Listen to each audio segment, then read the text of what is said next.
you ever been so exhausted that all you wanted to do was sleep? The moment you close your eyes, your mind became even louder. That used to be my reality.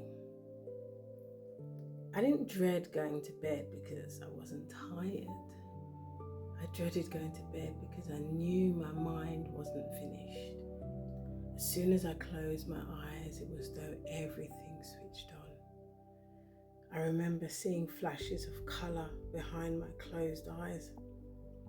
It's like blues and reds, whites, yellows. They would flicker, burst like tangled flashes of lightning. My eyes were closed, but my mind was still racing. It frightened me. I would open my eyes immediately because I felt like I couldn't escape my own thoughts. At the time, I didn't have language for what I was experiencing. I just knew one thing: my mind never switched off. Looking back now, I can see that my mind wasn't trying to talk to me. I believe now it was trying to protect me. I was constantly trying to keep one step ahead of life. What if this happens? If that happens, I'll do this. But what if that doesn't work? Then another possibility, another outcome, another plan. It was like my mind was trying to rehearse every future before I even had a chance to live today. I thought if I could think my way through every possible scenario, nothing would ever catch me by surprise. I believed that preparation meant safety. The problem was, life always creates another possibility. So the thinking never stops. There was always one more conversation to rehearse, and one more decision to analyze, and one more problem to solve, one more imaginary future to prepare for. It was exhausting. The strangest thing about living like that is you stop recognizing it as anxiety. You think that's just how my mind works. You think you're someone who's organized, responsible, prepared. You wear it almost like a badge of honor. People might even describe you as someone who has everything covered. But inside, your mind never gets a day off. You don't realize how much energy it takes to live that way because you've forgotten there was another way to exist. Constant thinking becomes your normal. Constant planning becomes your normal. Constant anticipation becomes your normal. You don't even question it anymore.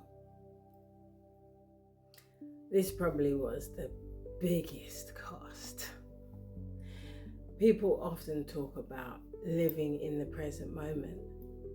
For years, I didn't even understand what that meant. My attention wasn't there. It was living somewhere else in tomorrow.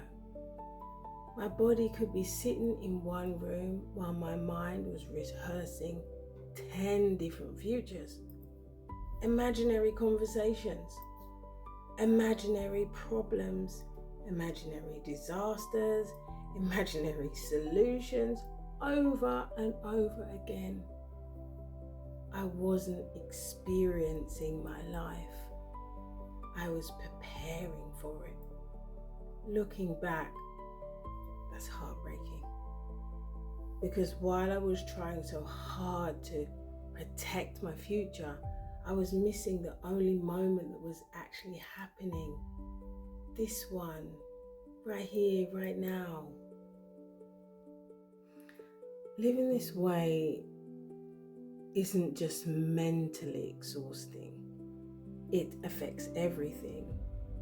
You struggle to relax. You struggle to enjoy good moments because your mind is already wondering, what's next?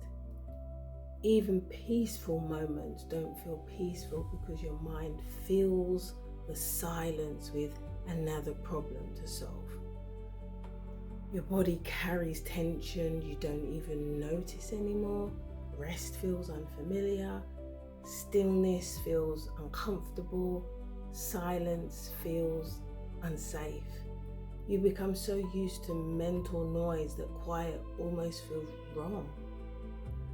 I didn't realize how disconnected I had become from the present moment because I'd spent so many years living inside my head. For a long time, I thought the goal was to stop thinking. I thought I had to somehow silence my mind. But eventually I realized I was asking the wrong question. The question wasn't, how do I stop my thoughts? The better question became, why does my mind believe it has to stay switched on all the time? That changed everything, because instead of fighting my mind, I became curious about it. I realized my mind wasn't my enemy. It was trying to keep me safe the only way it knew how. I simply didn't know when it was safe to rest. These days, I still have thoughts. I'm still human. I still plan. I still solve problems. But my mind no longer running my life. I've learned that I don't have to follow every thought that appears. Not every what if deserves my attention. Not every future needs rehearsing. I've discovered something I never understood before. The present moment isn't something you have to create. It's something you have to return to again and again and again.